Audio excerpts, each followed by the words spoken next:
Welcome to Sri Lalitha YouTube channel. Today recipe వచ్చేసి పచ్చిమిర్చి టమాటా పచ్చడి అండి.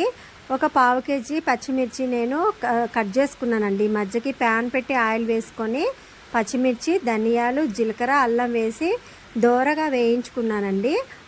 అర కేజీ కంటే కొంచెం తక్కువ టమాటాలు తీసుకున్నానండి. దాంతోపాటు కొంచెం చిటికడి చింతపండు కూడా తీసుకున్నానండి.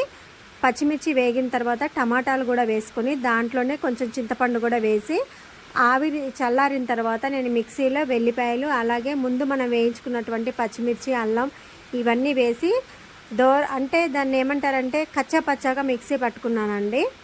ఇక ఆ మిక్సీ పట్టుకున్న తర్వాత టమాటా కూడా యాడ్ చేసుకొని కచ్చా పచ్చాగా మిక్సీ పట్టుకున్నాను. అయితే ఉల్లిగడ్డ కూడా దీంట్లో వేసుకోవచ్చు, కాకపోతే మనం రోటి పచ్చడి అయితే ఉల్లిగడ్డ దంచుకుంటే బాగుంటుంది. కాకపోతే నేనంటే కట్ చేసి గార్నిష్ చేసుకున్నానండి. సాల్ట్ గిన్నెకి అన్నీ సరిపోయిందా లేదా చూసుకోవాలి. చాలా అంటే చాలా టేస్ట్గా ఉంటుందండి.